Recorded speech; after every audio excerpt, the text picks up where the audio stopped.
wabarakatuh.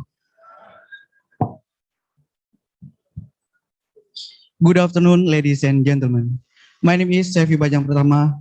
It's a wonderful and precious chance for me to be your master of ceremony in this beautiful day on Thursday, 12 May of 2022.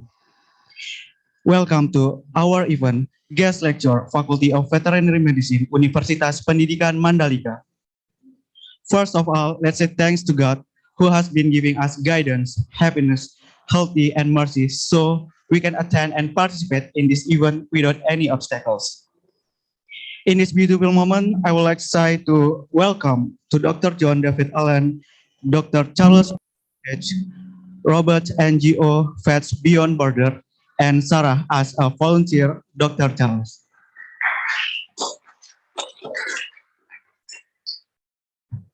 Honorable Dean of the Faculty of Veterinary Medicine, Universitas Pendidikan Mandalika, Lecturer of Faculty of Veterinary Medicine, Universitas Pendidikan Mandalika, and all of the audience, welcome to guest lecture, Faculty of Veterinary Medicine, Universitas Pendidikan Mandalika.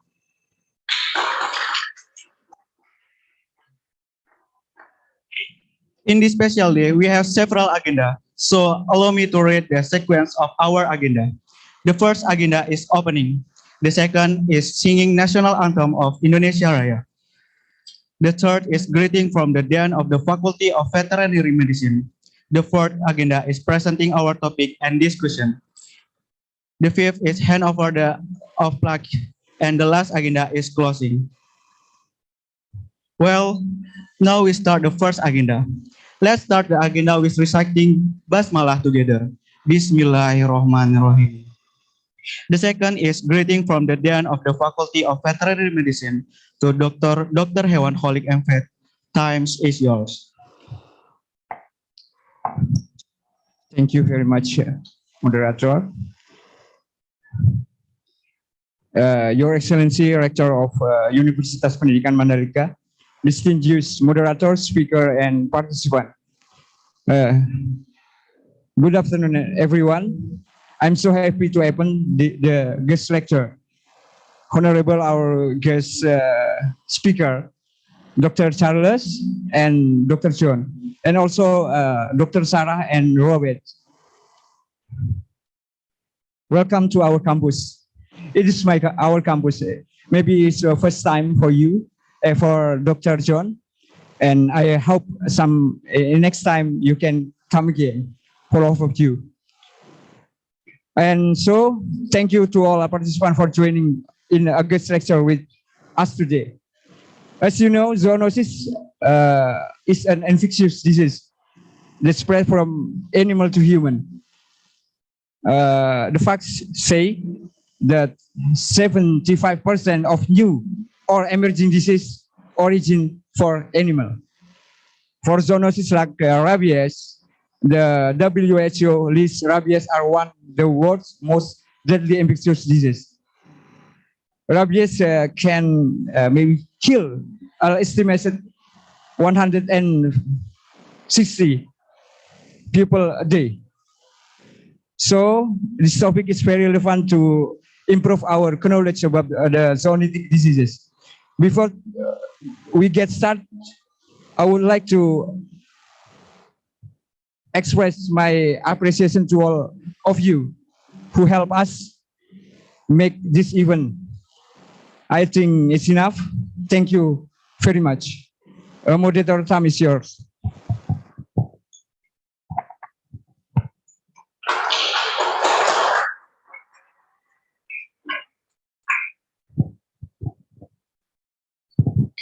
Thank you very much to Dr. Hewan Holik and Vet for the greetings. Let's we go to the third agenda is presenting our topic and discussion. This agenda will be guided by my partner, Dini Marliani and Auda Bahjatun Nafus. To Dini and Auda, stage is yours.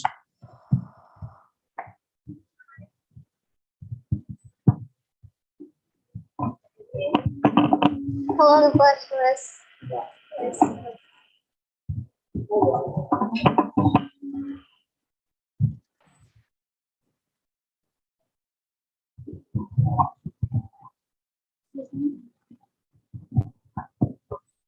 O- Okay, thank you for Master of Ceremony. So here I am on the stage with Dr. Charles and Dr. John.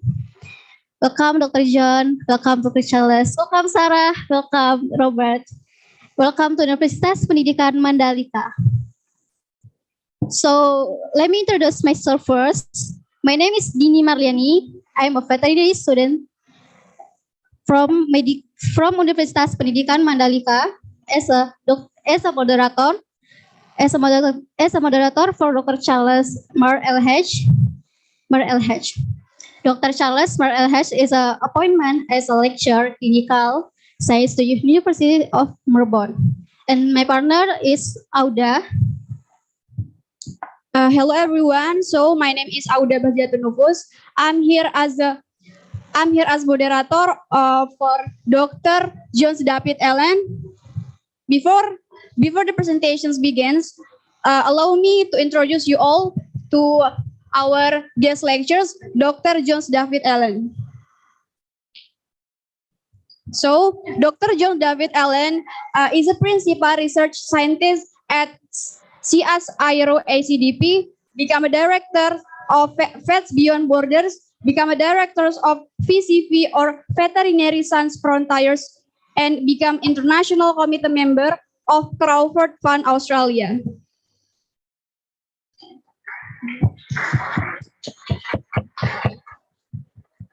Education and professional development of Dr. Jones Allen.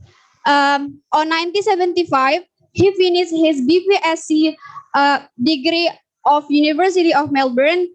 On 1985, he finished his PhD at Murdoch University.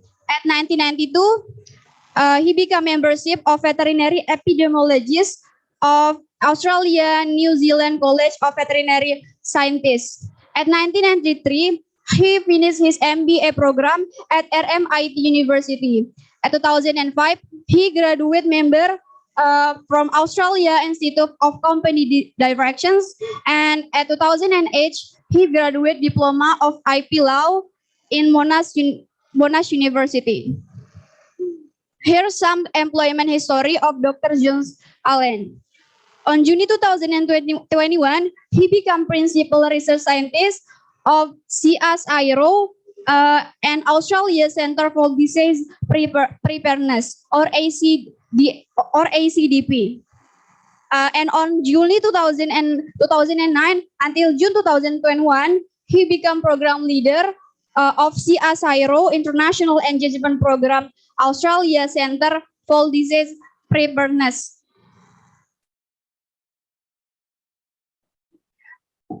Dr. Jones David Allen was write many of publications and patents.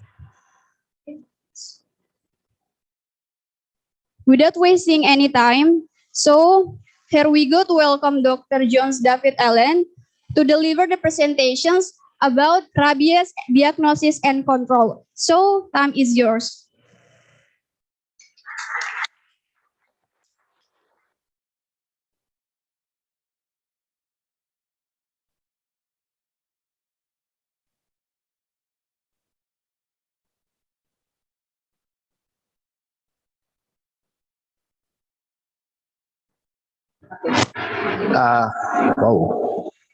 Hello, everyone.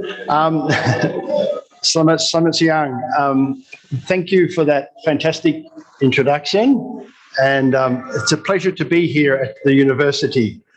So, nama saya John, saya tinggal di Australia, dekat kota Melbourne, dan saya seorang Dr. Hewan, juga. And datang ke sini, saya juga director organisasi bernama Vets Beyond Borders, okay?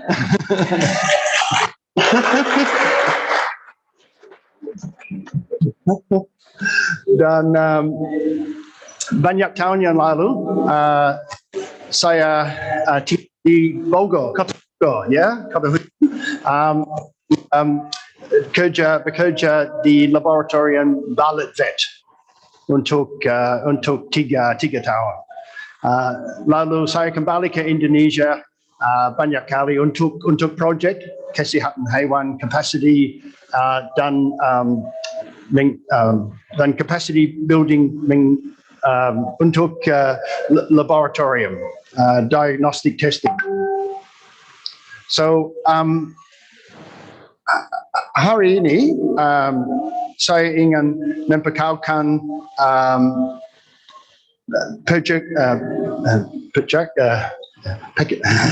the work of VBB anyway, Vets Beyond Borders. Terus maaf saya untuk presentasi ini lebih baik saya ganti ke bahasa Inggris karena bahasa Indonesia kurang bagus, okay? So lebih baik saya Inggris. Okay, so Veterinary Beyond Borders is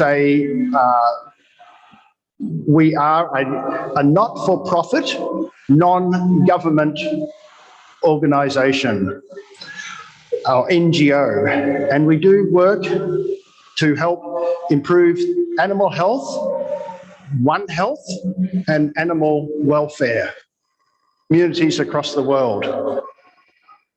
And our vision, terima kasih. Our vision is to have communities around the world to deliver a good quality One Health initiatives to create a better world for people and for animals. So Veterinary Beyond Borders, we started in 2003 and had a big project in India for a number of years on rabies control. Very successful project in North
like cats of Gilly as well.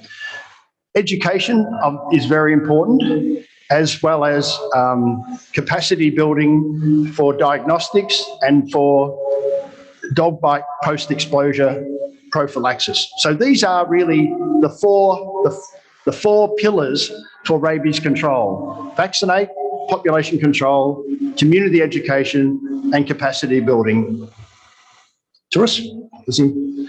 And so Vets Beyond Borders, we have partners in a lot of countries, but there are yet better here partners yet Indonesia to have partners in Indonesia after our visit.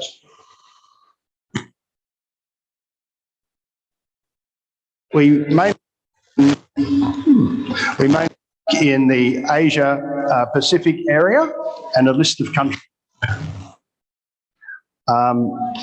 As I mentioned, we provide training. We can provide training for veterinarians through VetTrain, and that could be something that we have a VetTrain activity here with this university, hopefully in the future.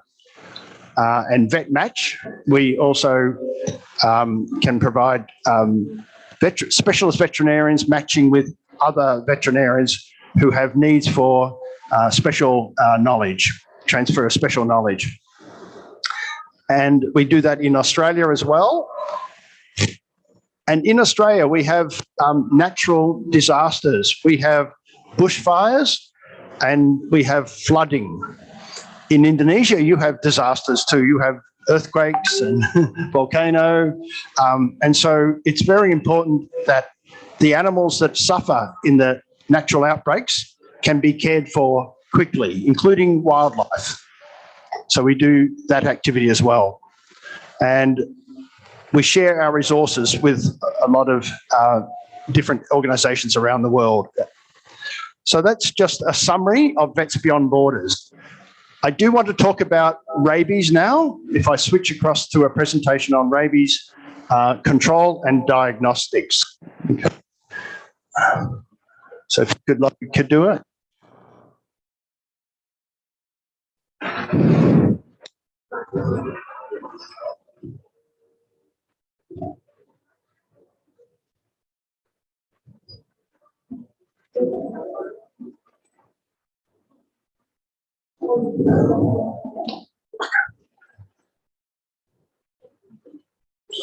Okay, so rabies control and diagnostics. Rabies is called virus. It comes from the Lyssavirus genus from the family Rhabdoviridae, okay? There are seven genotypes of rabies, and genotype number 1 is the one that we are mostly concerned about. That is the rabies virus in animal population. There are others here that are not as common, and for Australia, we have genotype 7, which is called Australian bat Lyssavirus in the bat population, both the Pteropus bat and the insectivorous bats. But we do not have dog rabies in Australia. We're very fortunate. So it's interesting. Rabies is one of the oldest described diseases. It was first described many, many years ago in old ancient Greek, Roman, and Babylonian texts. Even Aristotle, the Greek philosopher, recorded a disease that affects dogs and any animal. So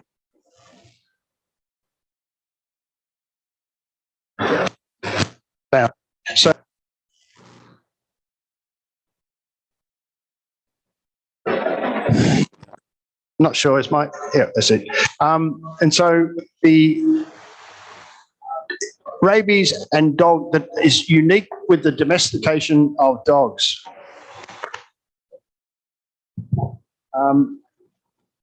And dogs were the first animal species to really form a domestic bond with humans.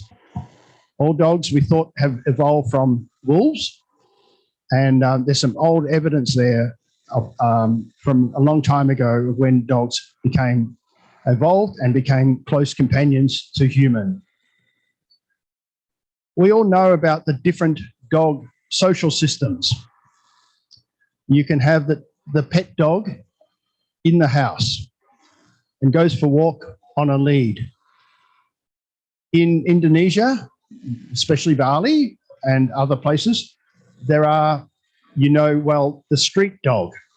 And then you have the dog that is a hunter in Africa, or a dingo in Australia, or a coyote in America.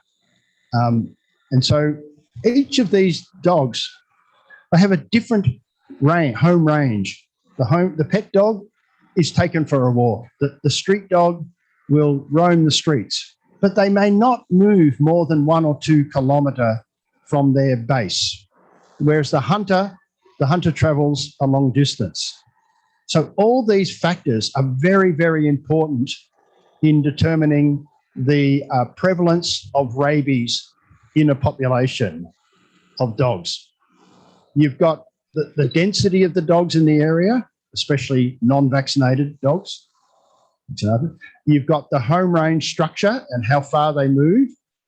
You've got the behaviour response of healthy dogs when they meet a dog with rabies. It's very important to try and have a stable population. If you're getting new animals coming in, it's hard to control rabies. And so these are all the factors to consider, and they can be put into a model for the control of rabies. I'm going to give a little bit of mathematics and epidemiology here, and I hope it's not too complicated, but I just want to get you thinking about modeling and epidemiology. There is a thing called the R naught, and that is a measure of the spread of a disease from one animal to another. So the R naught is the average number of second cases caused by an infectious individual. I think for COVID, we all hear about R naught in COVID, yeah? And for rabies, the R naught is possibly up to 3. In other words, a dog with clinical rabies can, on average, bite up to 3 other dogs before it dies, generally within 5 days from the beginning of the clinical signs. So once a dog has clinical signs, they don't live much beyond 5 days, and they can only meet 1 or 2 or 3 other dogs and bite them. So if we get the R naught less than 1, then the disease will decrease. And so there is a formula. The vaccination threshold is equal to 1 minus 1 divided by R naught. And so, we can use this to work out how much vaccination, what percentage of vaccination we should achieve in a population of dogs.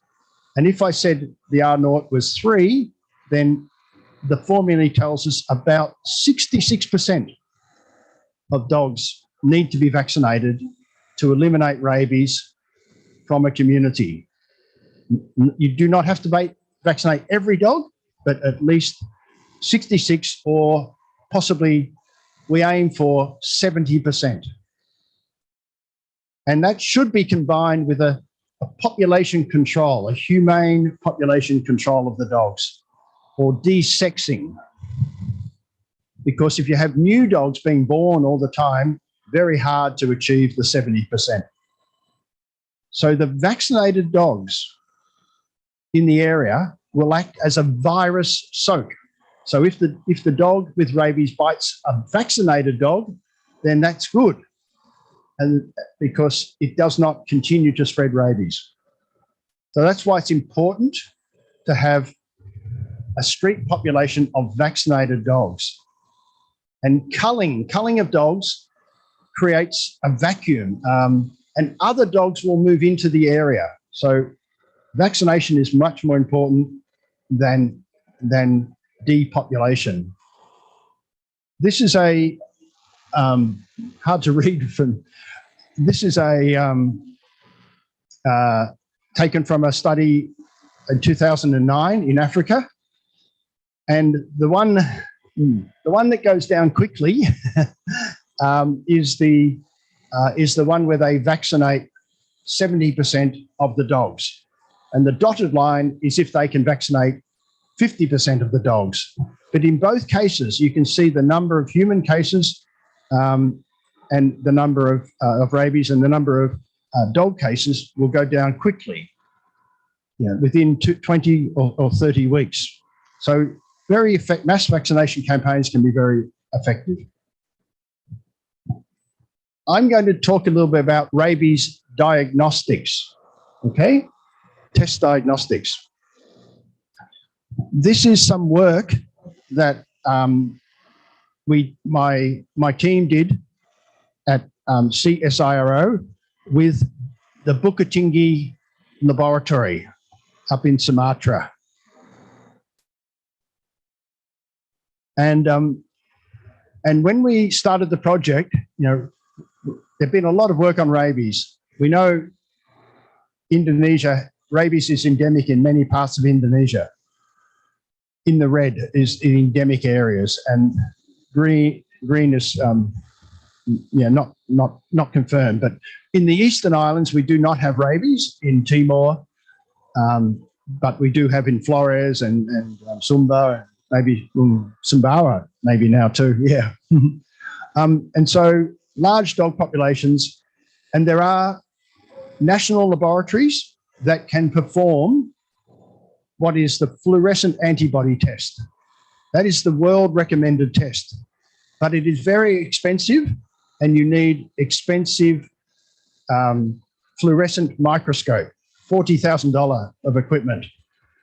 And then there are many other laboratories, provincial laboratories, like the one here in Lombok, a provincial animal health laboratory. And some of those did not have fluorescent microscopes, and they were using an old rabies test called a Sellers test. And so the FAT is the best test, but very expensive. And we wanted to develop a test that was just as good, but less expensive for Indonesia to use. So we developed a test called the rabies immunoperoxidase antigen detection test. And we had good technical assistance from the staff at DIC Bukittinggi, which is the Indonesian reference laboratory for rabies. And that was supported from funding from Australian agencies. So without a pointer, this will be difficult, but if a dog bites a human, then the dog brain is sent to a laboratory. The dog is killed and the brain is sent to laboratory. Then the provincial laboratories test it, and if they find it negri body on the kiri side, if they find negri body in the smear, then we can assume that is caused by the virus, rabies virus. So that we call that a positive. But if it's no negri body, then we still send the brain onto one of the national laboratories, because the Sellers test is not a good test. It does not detect very accurately, so it has low sensitivity. And so we developed this RIAD test, where you have the brain smear, and then you have an antibody, and that is an anti-rabies rabbit serum antibody. And then we have a commercially purchased anti-rabbit horseradish peroxidase antibody. And then we get red, if you see, you add the substrate, and in the microscope, a normal microscope, not a fluorescent microscope, you get red deposits. That is a positive compared to so that's the test mechanism. And when you're developing a new test, we were talking before with your dean, when you're developing a new test, you have to make sure it has the right properties. It is fit for purpose. And you look at its sensitivity, specificity, and other factors, repeatability, etc. So the diagnostic sensitivity is the proportion of samples from a known or high probability infected set of animals that test positive in the test. So 100% sensitivity, all of the suspect positives will be test positive. 50% sensitivity, like the Sellers, only 50% of positives will be positive in the test. And specificity is the proportion of from uninfected animals that do test negative. So you can do these, you have to look at how good a test is. And we did some work on dogs in Sumatra, and also from Bali, Meranti and Mentawai Islands as well. And we had a sample set of 139 dog, cat, cattle, squirrel, 139 animals in total. And you can see that the READ test that we developed, of the dog population, of the 139, 111 were positive on the READ test, and 61 were positive on the Sellers test, and 110 on the commercially available fluorescent antibody test. So what I'm saying is the READ test that we developed with Bukatingi was validated. This is a test validation and shown to have a good sensitivity and a good specificity. But you can see in the middle, the Sellers test that the laboratories were using in Indonesia had a very poor sensitivity, only 55%. So that was over the next few years, the Sellers test was replaced with this improved READ test. And it was put into a kit form. So small laboratories did not have to buy special equipment. If you buy the kit, everything they needed to do the test was included in the kit. And then at the end of training, you train people in the test. We had laboratory number A, right, A, B, C, D to O to P. And then we had 6 samples that we give them. They take them home and they test them. And we want to see all the colours the same, because this is a proficiency test. And unfortunately, we got three error across the code, but that's pretty good. Overall, nearly 100%. So that's an example of improved rabies diagnostics. And with this READ kit, so DIC Bukatingi can produce the kit, and it costs less than the commercially purchased fluorescent antibody kit.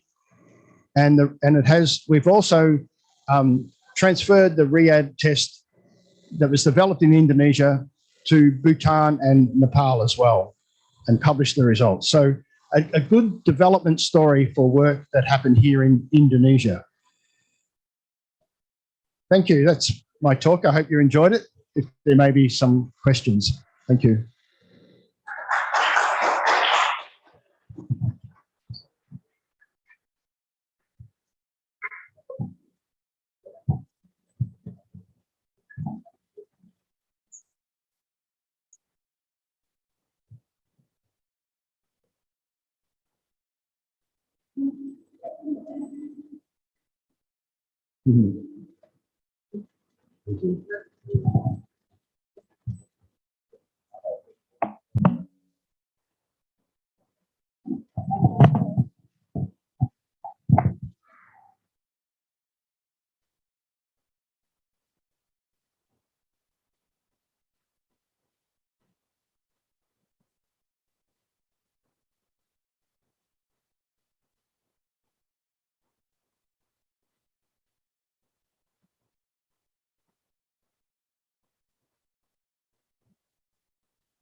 Is it working? Yes.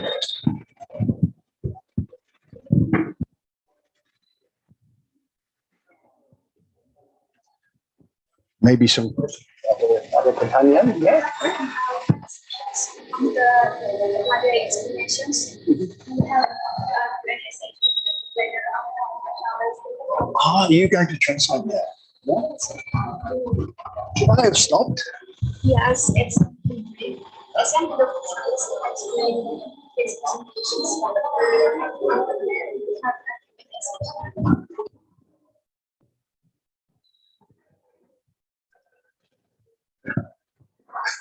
Okay, thank you to Dr. Jung for the interesting informations. Let's give applause to our great speaker, Dr. Jones, for the great presentation.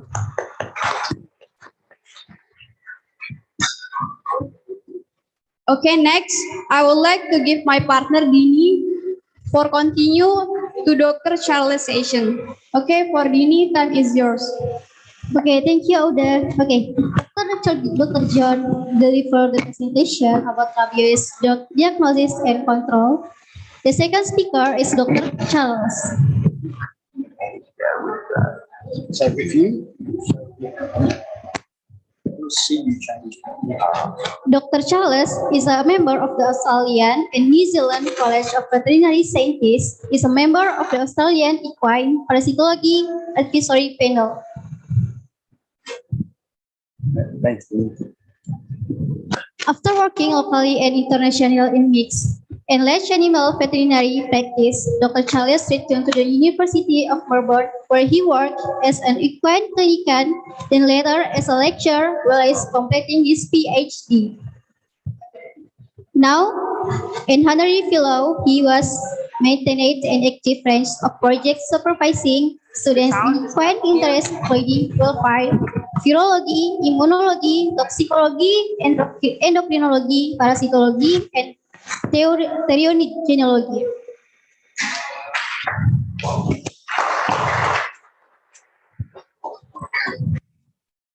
Currently, researching infectious condition of host and immunological response and virus-derived neurological disease in kangaroo, has published original research and reviews on objects including Ross-derived virus infection of horse, vector associated stingher, equine sterility, equine abortion, chlamydia, and equine herpes virus.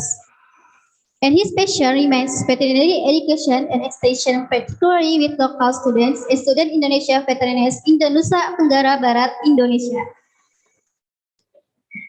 Regular visit Indonesia, where he has developed valuable one-hole collaboration project improving veterinary service, enabling valuable experience for local students. Wow, it's such an amazing experience. And by the way, Dr. Charles have a podcast on Spotify. So if you wanna see Dr. Charles on Spotify, I give you the link and just search in the title Mindset and Connection with Dr. Charles on Spotify.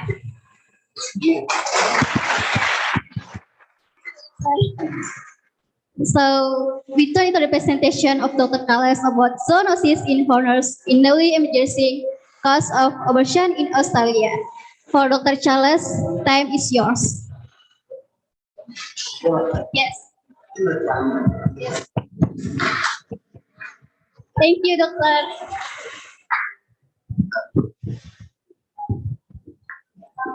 Thanks, Didi. Thank you. Thanks. Terima kasih, Dr. Colleague, Dr. Dia, all your assistants. Saya senang berada di sini. Saya suka mengajar mahasiswa kedokteran hewan yang baik seperti Anda, and saya hang on, wait 1 minute. Right on.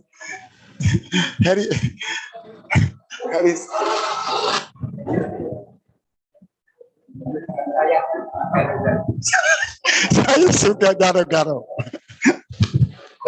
All right.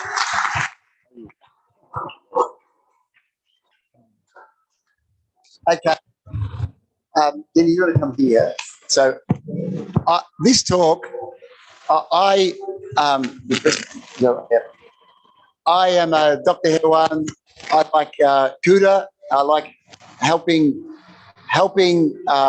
coming to Nusa Tenggara Barat and helping with your Kuda, Anjing, Kuching, and your teach. I like teaching students, but I do a little bit of work, not much work. I do a little bit of work with Melbourne University and investigating diseases mainly of Kuda.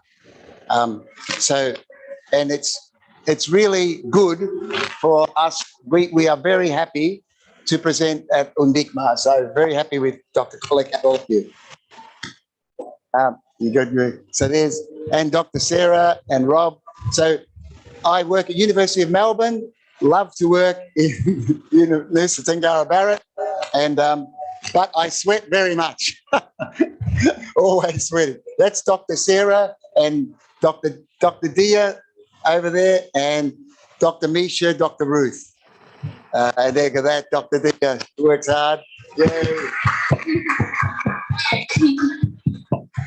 I lost my hat, but I got my babies. Okay, so abortion, how do you say abortion in Bahasa? Abortion? Keguguran, abortus. Abortion. Abortus. Oh, It's abortion. keguguran. Okay.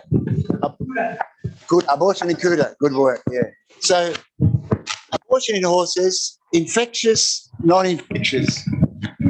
Many causes of infectious causes of abortion, many non-infectious.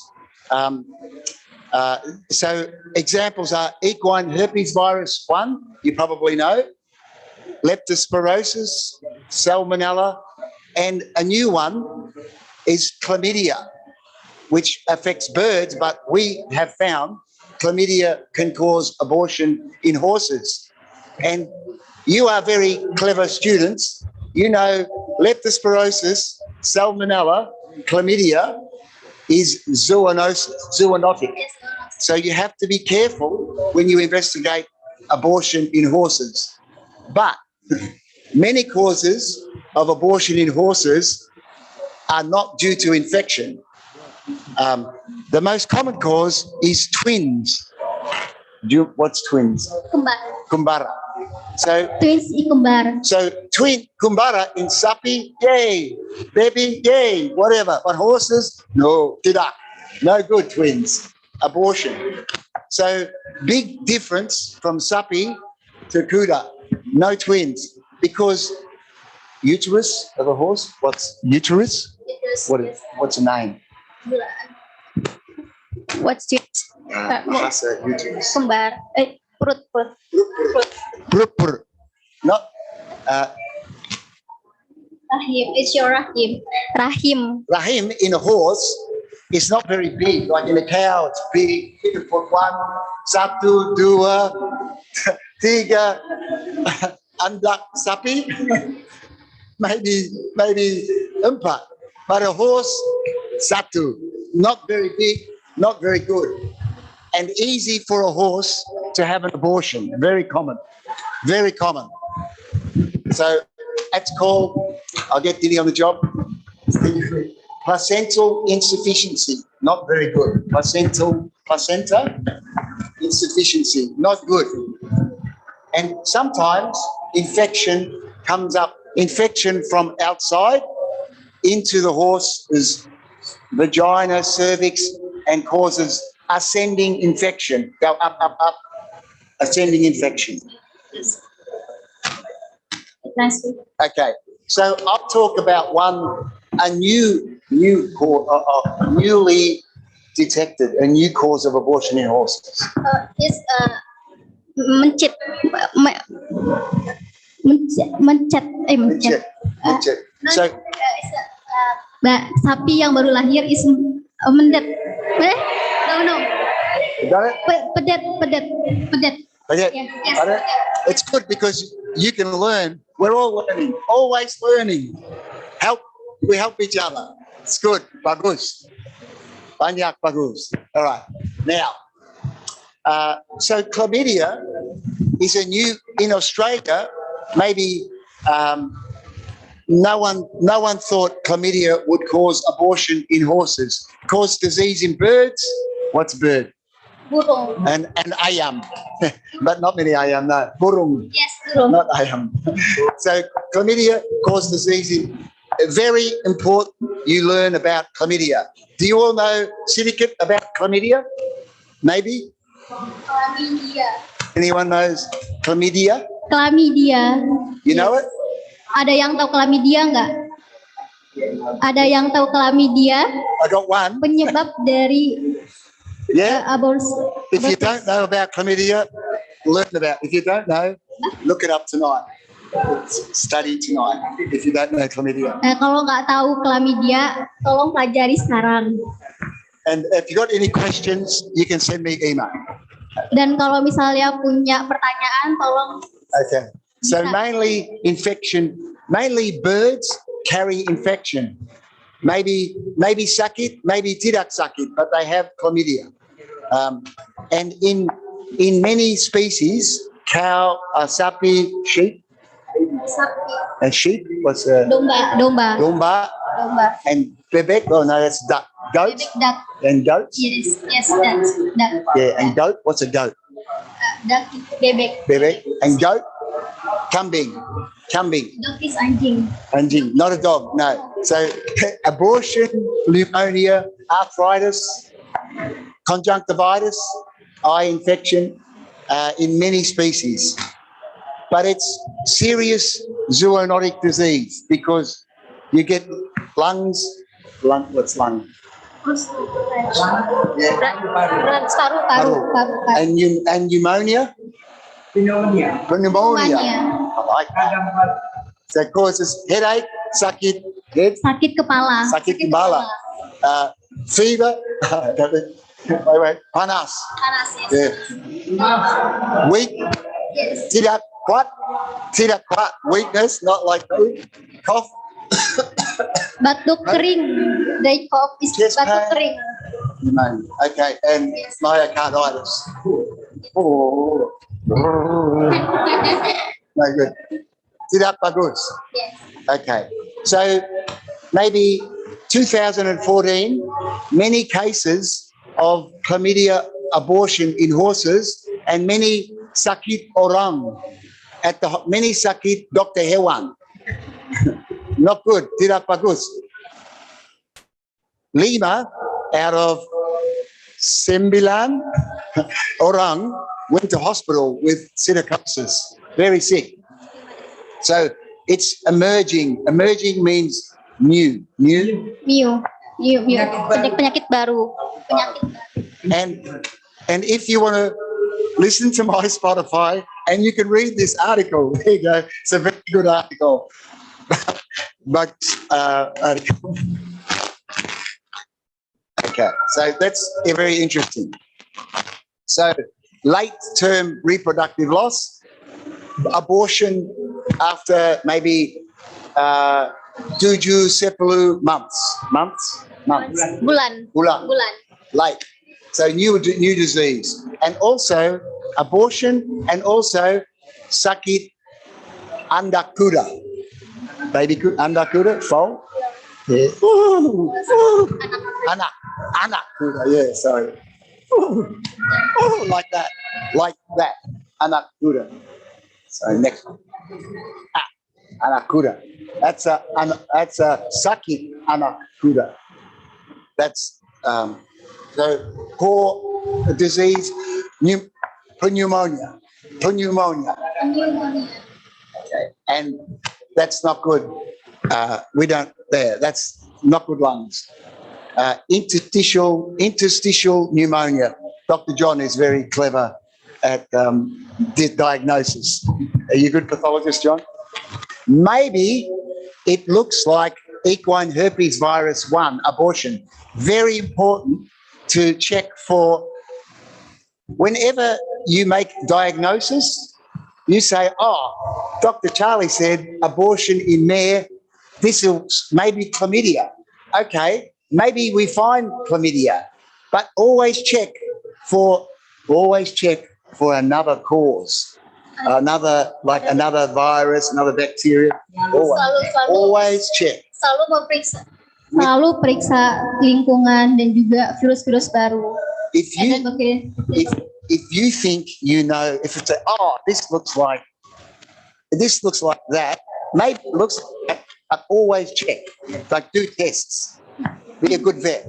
Jadi kalau misalnya udah ketemu sama virusnya, ada baiknya kita harus mengecek langsung penyakitnya. Jadi kalau misalnya kita ketemu sama chlamydia dan lain-lain, itu kita baiknya periksakan diri agar terhindar dari virus lain-lainnya. Saya sedikit tua.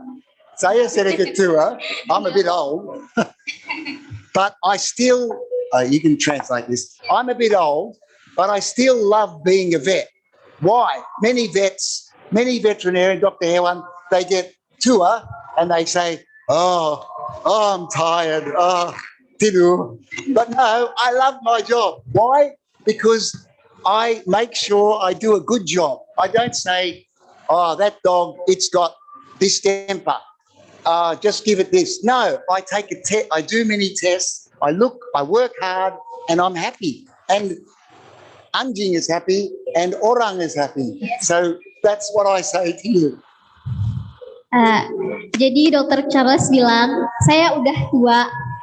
Mungkin orang-orang mikir kalau misalnya udah tua nggak cukup buat kerja lagi. Tapi saya senang sama pekerjaan saya. Saya senang menjadi dokter hewan karena saya suka pekerjaan saya.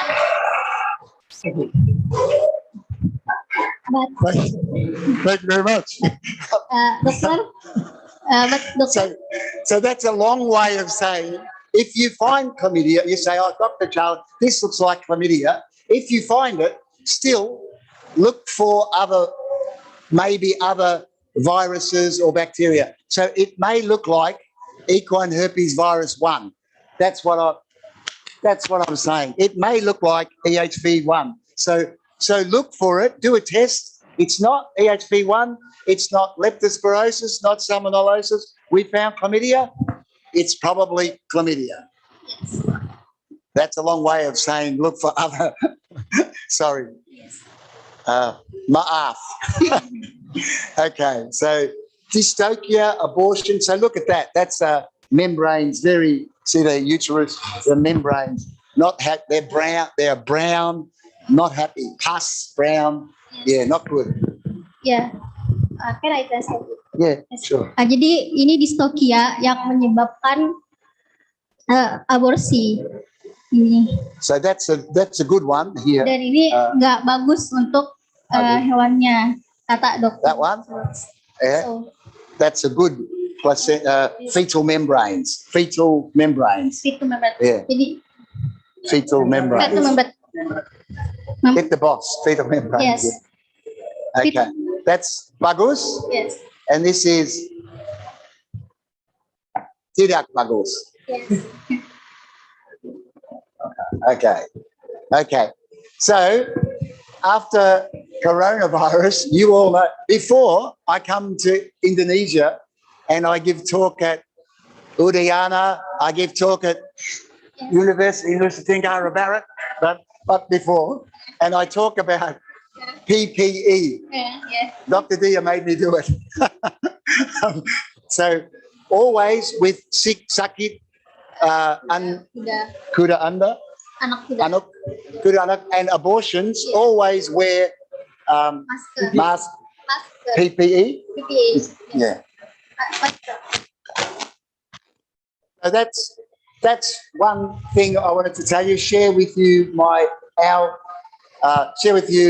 and we have diagnosed chlamydia in Victoria, where I live, in many horses. It's new, always needs to look out. So many causes of abortions, that's one. The other area I like viruses, not coronavirus, but other viruses. Not rabies, sorry, but I like learning about viruses. So arboviruses. What's a mosquito? Mosquito? Nyamuk. Nyamuk? Arbovirus. You know arbovirus or nyamuk? Arbovirus is Yeah. You know It's arbovirus? nyamuk. Everyone knows Serangga. arbovirus is mosquito, nyamuk. Okay. And they're flavivirus. Do you know flavivirus? Yes, they know. Dr. College said you know. I haven't seen. Yes. Arbovirus? Yes. Dr. College, I'm getting nothing. I get nothing. Yes, arbo? Ada yang tahu arbovirus? Tahu arbovirus? Raise your hand. One? All right. So arboviruses, you tell them, Dr. College. Tell them, arboviruses carried by mosquito. Ya. Jadi arbovirus itu dapat ditularkan melalui nyamuk. Jadi ya. Yes? All right. I'm not going to test. I won't examine you. No examination. Just brief affirmation. Okay. So flavivirus is one arbovirus. That's dengue fever. You know dengue fever. dengue fever, demam berdarah, Japanese encephalitis. Yep. What else? Murray Valley encephalitis, Japanese. West Nile virus. West Nile virus. Okay. And other arbovirus is alpha virus, which is what I'll talk a little bit about. So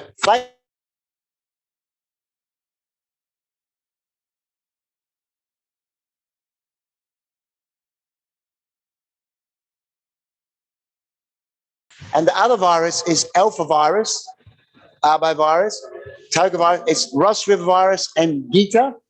Do you know Gita virus? It's big in Japan, like me. All right.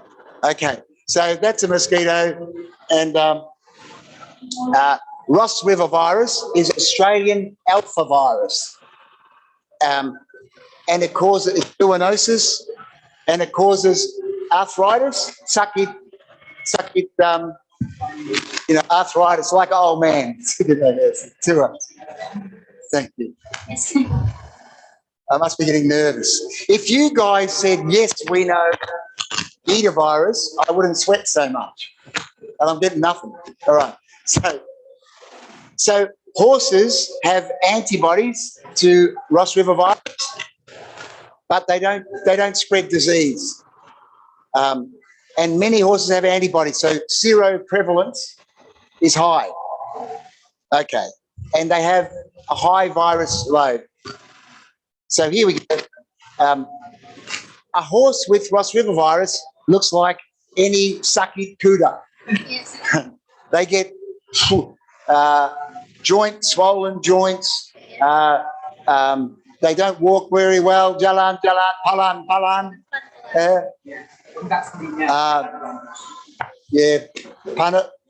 Panas. What's hot? Panas? panas. So high fever, you can look it up. Okay, and sometimes I look at antibodies in horses and cases in humans, and when the horse antibodies go up, the human cases go up. So we can use horses to see if there's going to be disease in people for arboviruses. Okay, we should control mosquitoes. The answer, help to prevent, we should control mosquitoes. Like, Ya, jadi untuk mencegahnya kita harus mengontrol nyamuk. Kita harus melakukan mencegah kayak biosecurity, kayak ataupun desinfektan. okay, the other virus is flavivirus. Flavy means yellow. Flavy means yellow. That's flavy in yellow. Flavy, so it's a yellow virus. Flavivirus, yellow fever. Jadi flavivirus ini dia semacam kayak demam tapi dia warna kuning gitu. Yeah. So you know dengue fever, Zika, Japanese. Next. We're sleeping at the wheel here. Next one. So next one. Okay. So we've got Zika virus, dengue fever, Japanese encephalitis, and West Nile virus, all flaviviruses.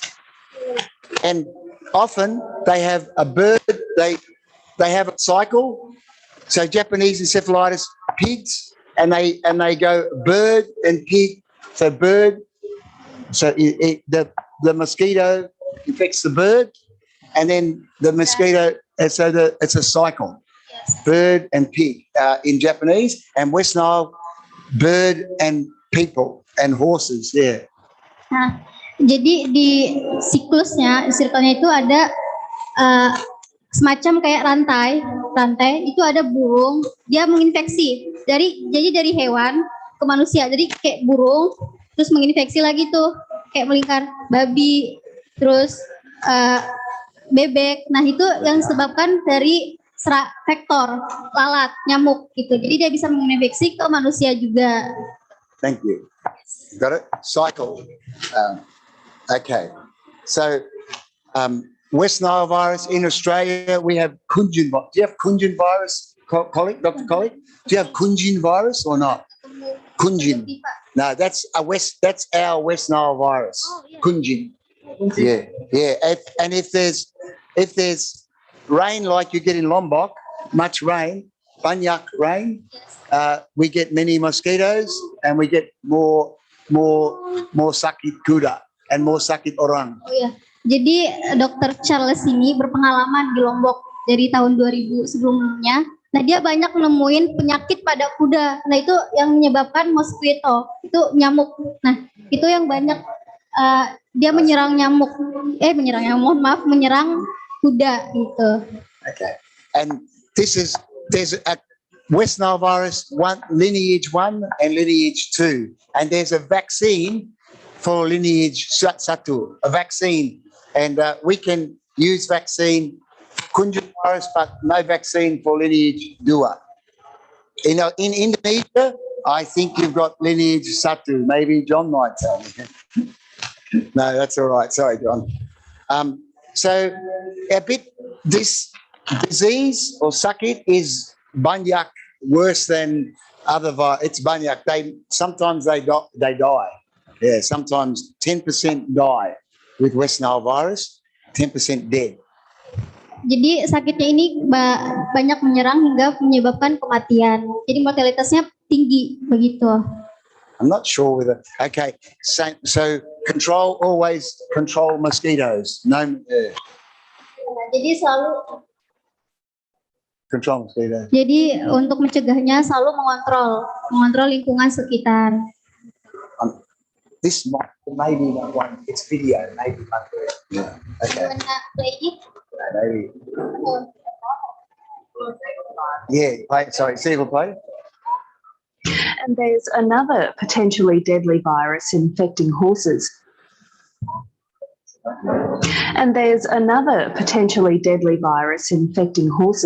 It's called Kunjin, a mosquito-borne virus with terrible symptoms. This year alone, 6 Queensland horses have died from the illness, and recently 7 animals in South Australia were euthanized. Simon Royal has this report. Yeah. They're walking around, all of a sudden they fall down. Has been at the centre of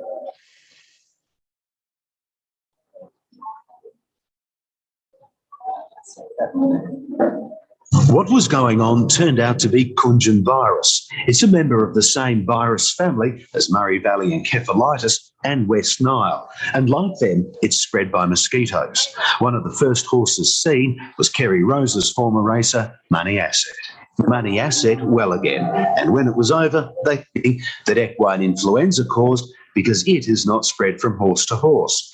And Liz Herbert says it's not as serious as Hendra because it doesn't spread from horses to humans.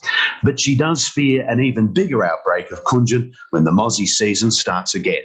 Primary Industries has been used. If we take a random sample of the horse population in the Northern Territory, we'll probably find 90% of the horses up there have antibodies. What is new is that scientists have isolated a small, crucial mutation in the virus found here. An effective vaccine in the United States. It's hoped the same vaccine will also work against. This is not a fun disease to treat. For Australian accent. Yeah. Sorry, I can hear it. That's what. Oh, there you go. Yes. Thank you. Appreciate your time. That's my friend's horses. And look at that. That's yesterday, 2 days ago. That is on Gili. Tuesday. Oh, jadi ini waktu di Gili, foto beliau di Gili sedang Dr. John. Dr. John is Dr. John. yeah, he's surgeon. Look at it. So did surgery on a horse. Ya. Jadi ini foto Dr. John yang sedang menangani kuda. Jadi beliau di Gili melakukan penelitian terhadap kuda. And Dr. Ruth and Dr. Misha, friends of Dr. Dia, who's fallen asleep. Okay. Hang on. Dia. Misha and Ruth say hello. Yeah. Okay. Any questions? One, and I'll give, if anyone, yes, you get a prize. Yes.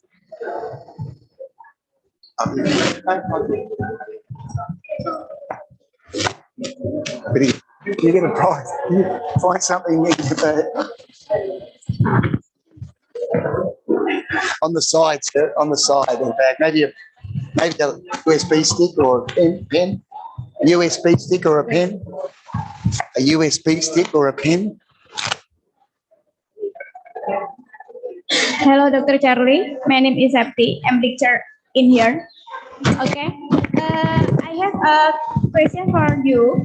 Based on your experience, whether there are certain horses or breed that are more sensitive to chlamydia infective. Yes, and where the breeds are more sensitive to chlamydia infection. Yeah. With which one? With the bird? Yeah, breed horse. Any breed horse. Breed of horse?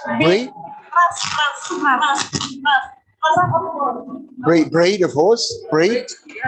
Yeah. Yeah, all breeds. Yeah. All breeds. Thoroughbred, pony. Yeah? Is that right? What more sensitive with chlamydia? What? No, all of them. It's a good question. Mate, see, thoroughbred, warm blood. So I think they are all sensitive. Even the pony, even a Lombok pony. Oh, Lombok pony. All breeds. Yeah, your horse is sensitive. Yeah. Okay, thank you. Maybe horse. Yeah, all horses. We got to stick. Yeah. Thank you very much. Yeah.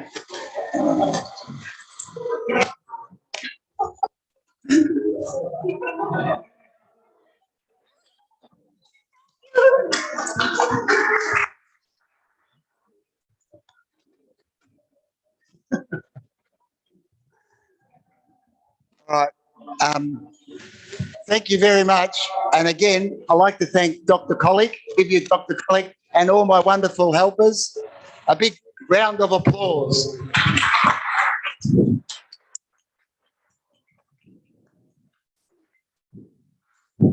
Thank you very much. Dr. Collick has my email address, and Sarah, anyone has any questions about anything, if you want to come to Australia, Dr. Collick wants us to come back. We would like to come back again soon. Thank you. If you let us, Dr. Collick.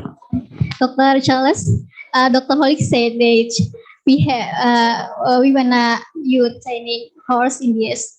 Yes, he said, you wanna know you training in this horse training. Hi, Sonia. Yes, yeah, yes. No problem. In the SHP. Yeah. Can you Say training horse? signing. Yes, training. Signing the horse. No, training, pelatihan. Training, pelatihan.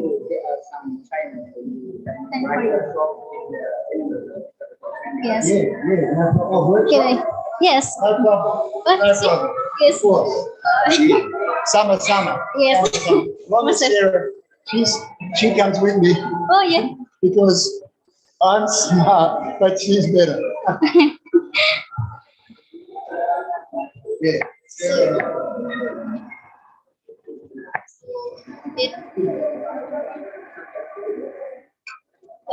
a presentation? Special edition. No. Yeah.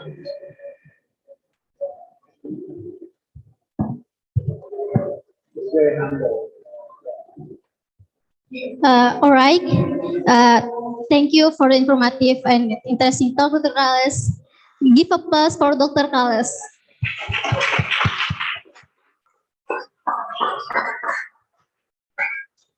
All right. Now we come to question. And answer session. Please raise your hand and mention your name if you have a question and tell us who is the question for. Pertanyaannya bisa melalui bahasa Inggris, jadi nanti bahasa Indonesia nanti bisa ditranskripsikan. Okay.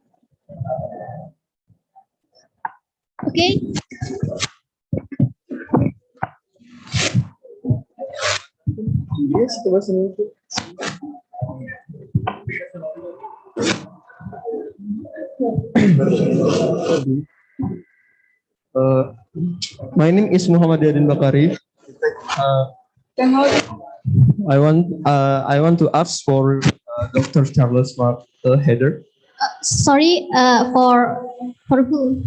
Sorry, for Dr. John or Dr. Charles? Yeah. Yes. Pertanyaannya untuk Dr. Charles. Mark. Pertanyaan untuk Dr. Charles atau Dr. John? Dr. Charles. Pertanyaan untuk Dr. Charles. Oh, oke. Is there a difference in immunity between animal living abroad and animal in living Indonesia? Apakah ada perbedaan imunitas antara hewan yang di luar negeri sama hewan yang ada di Indonesia? Mohon maaf, bisa diulangkan pertanyaannya? Excuse me, sorry.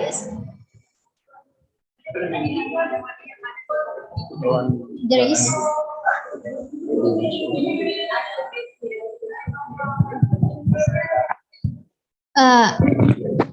Oke, pertanyaannya tadi perbedaan antara imunitas hewan Indonesia dan hewan luar gitu.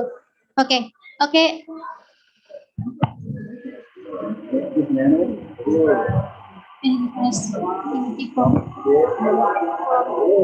Animal Indonesia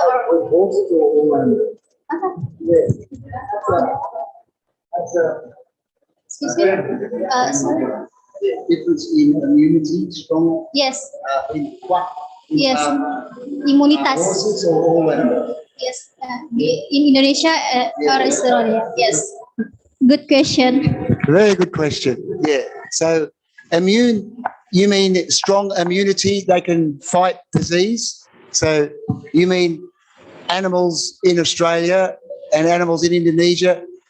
When I come to Lombok, I see your suppy are good condition, they good nutrition, good condition, and they look quite. Sometimes some of the kuda, it's hot, panas, they work hard, and they work hard. Now it's hot, panas. Some Indonesian horses don't sweat very much. I see not much sweat. Like me, I sweat. Many horses don't sweat. I think they get too hot. Panas, banyak panas. Ya, terlalu panas. So I think that's not good for immunity. But if they makan good like a sapi and they don't have to, it's not good. Not good. So your immune system is good makan and be strong. Not good makan and be fit. Quite. So you look after yourself. Work hard, makan well, and don't get too hot. Another one. And up to find. So another question. Oh yeah. So, another question. That's all. Another question. Oh ya. Jadi katanya beliau bilang untuk imunitas di Indonesia ini sapinya untuk pakan itu bagus. Tapi kalau untuk cuacanya sangat tidak bagus untuk kuda gitu. Jadi kalau misalnya kuda kepanasan itu jadi bakalan kecapean dan itu sangat tidak bagus untuk imunitas pada kuda. Gitu. Tapi untuk pakannya pada Indonesia itu sangat bagus. Thank you Dr. Charles. By the way, another question. Apakah ada pertanyaan lagi? Yes.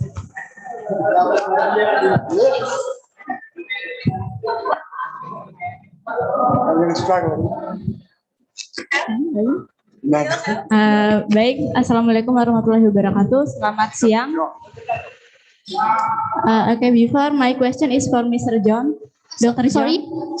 Untuk this question for Dr. John. She still gets a pen.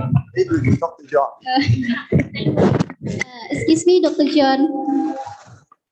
Question for you, Dr. John.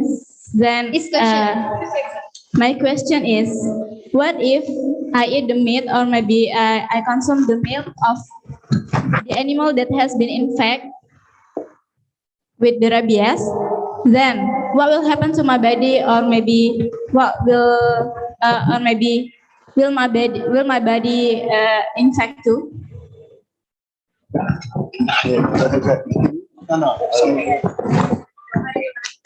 Boleh diulang lagi? Boleh diulang pertanyaannya? Boleh agak depanan? Good question. Great question. Yeah, good question. Thank you, Sarah. Thank you. Wow, absolutely fantastic question.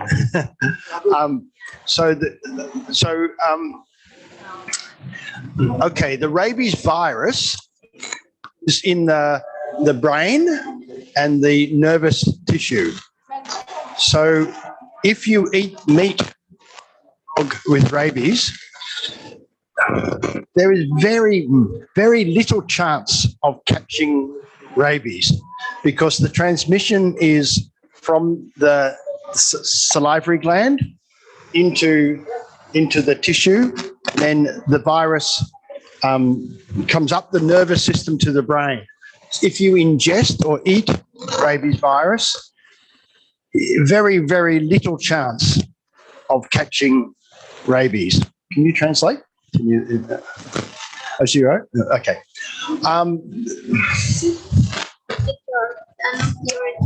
Right. Okay. So in some parts of Indonesia, North Sulawesi, Manado, the rabies dogs are eaten. Yes. So, and I don't think there has been a positive case of rabies in people from eating cooked dog. I think make sure it's cooked well. Okay, Makasi. Good question. Excellent question. Good question and good answer. Oke, jadi untuk positifnya.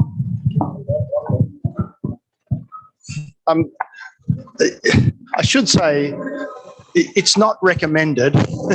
It's not recommended, but it does happen. But we do not recommend it, of course. But I know it happens, but I have not heard of any people becoming infected. But if you have a cut on your mouth, perhaps, something, it could still be dangerous, but little risk, but not recommended. Ya, jadi itu sangat tidak disarankan karena tidak bagus. Any question, guys? Any question? Please raise your hand. Any question?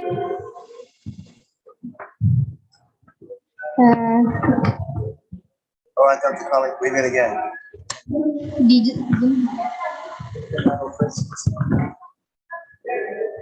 Hello, I have a question for Dr. John about rabies.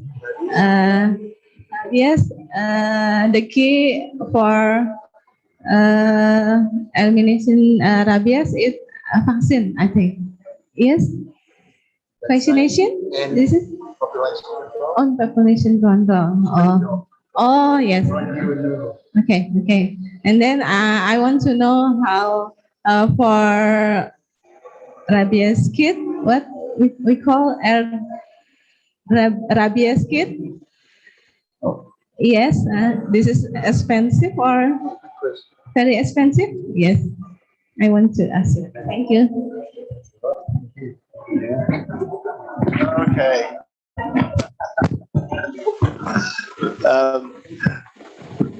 Makasih ada pertanyaan yang baik juga. Okay, so for rabies control, I think I mentioned there are four pillars of rabies control: vaccinasi, populasi control, education, community education, and good diagnostic and post-exposure prophylactic (PEP) to person if bitten by dog. So the four pillars Yep, vaccination, population control through desexing, not through culling, and community education and response, bite case management. So they're the 4 pillars for rabies control. The other part of the question was the cost of the test. When we developed the RIAD test with Bukatingi, it was about $8 per test. So the kit had enough to do 50 tests, I think, 50 per kit, and about $8 a test. The fluorescent antibody test cost about $30 per test. And you need a $40,000 fluorescent microscope. For RIAD, you have a $3,000 normal light microscope, okay? But Bukatingi is not producing many kits. For Flores, yes, under special project, but not, maybe Bukatingi can respond to a direct request, but little problem on some government financial issue. Yeah. So still some challenges in the financial system. Okay, Makasi. Thank you, Dr. John. Any question, guys?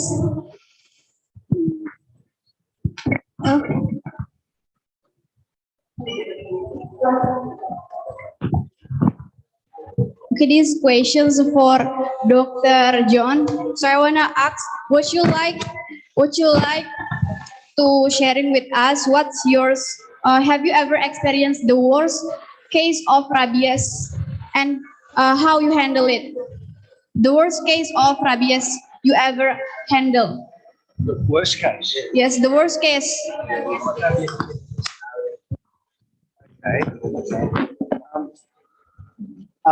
Okay.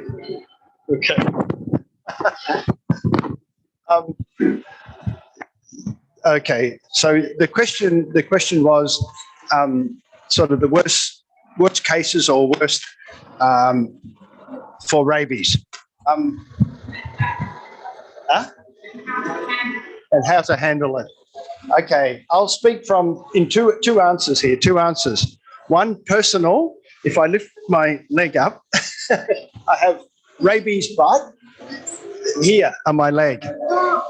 Yes, from 3 years ago, I bitten by a rabies dog in Bhutan. So that was my worst case. Okay, but in many countries there are outbreaks of rabies where every day in some places there are many people bitten, and in some countries the people do not think about the problem and will not go to the hospital for post-exposure prophylaxis, which is post-bite vaccination or other treatment. And so many people do die. 1 or 2 months later, they get encephalitis and die. I should say, if you get bitten by rabies, very, very important to wash the wound very thoroughly with water from a hose or from a tap. But try to get pressure water, force it into the wound to wash as much virus away as you can. Okay, very, very important, as well as seeking treatment. But the wound good washing of 15-minute, 15 minute washing of wound is very important. Can I translate it? Yes, please. Oke. Jadi tadi pertanyaannya Auda, gimana sih cara menangani rabies? Nah, beliau menjawab, Dr. John jawab, katanya kalau beliau katanya pernah digigit anjing rabies di bagian kaki, di bagian di sini, 3 tahun yang lalu. Nah, untuk menanganinya gigitan rabies itu gigitannya disiram pakai air selama 3 sampai 15 menit. Gitu. Jadi untuk kalau misalnya ketemu nih sama anjing rabies, mending jauh-jauh dah. Jangan jangan deket-deket gitu karena bahaya begitu. Want to bring you to this officer.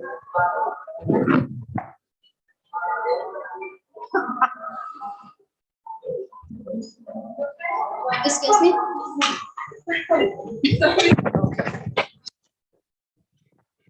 Okay. Is your rabies? Okay. I got bite here. Yeah. Kaki beliau pernah digigit anjing rabies 3 tahun yang lalu. And I had here.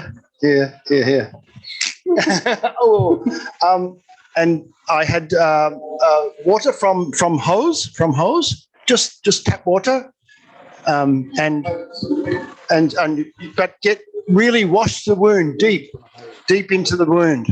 Oh, yes. And also syringe, like 20 ml syringe, suck up water, normal water, and just squeeze it. Then I put lots of iodine into the wound, little bottle of iodine into each hole. Okay, Yes. and then I go get rabies vaccination. Okay, satu kali, 3 hari nanti, kedua vaksinasi, 3 hari lagi ada ketiga vaksinasi. Okay, very important.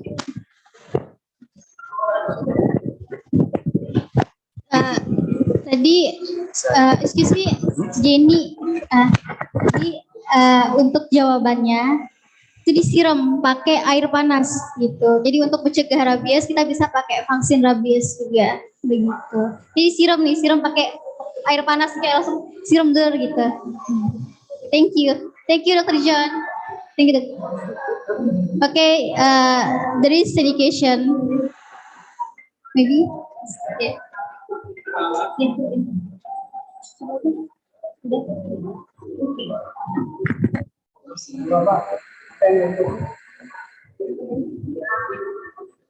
Okay, everyone, finally we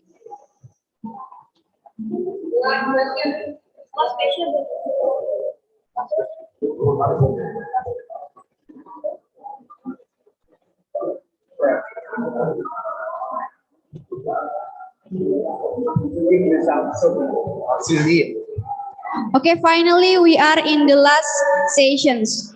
Okay, thank you for all the participants and especially thank you for our greatest guest lectures, Dr. Jones and Dr. Charles. Okay, before we end the sessions, let's once again give applause for ourselves because we have end the sessions. Please give applause.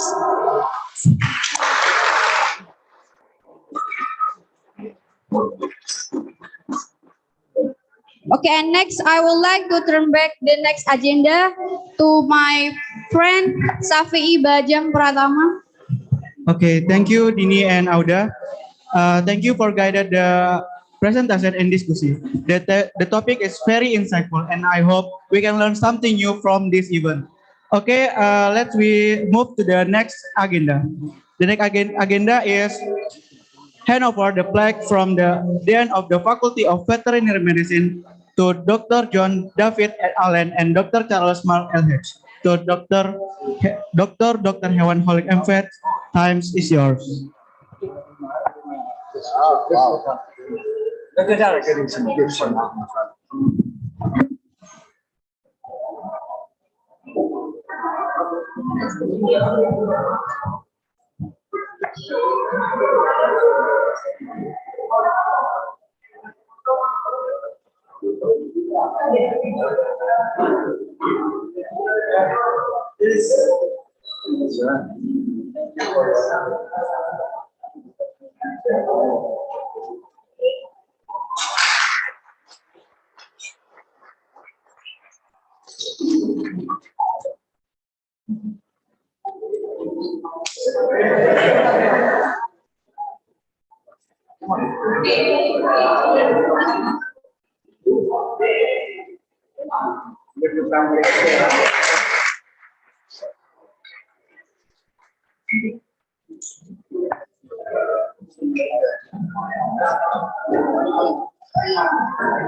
Okay, finally, from the deepest of my heart, do apologize for my mistakes in moderate this event. Thank you very much for your kind attention, and the last agenda is closing.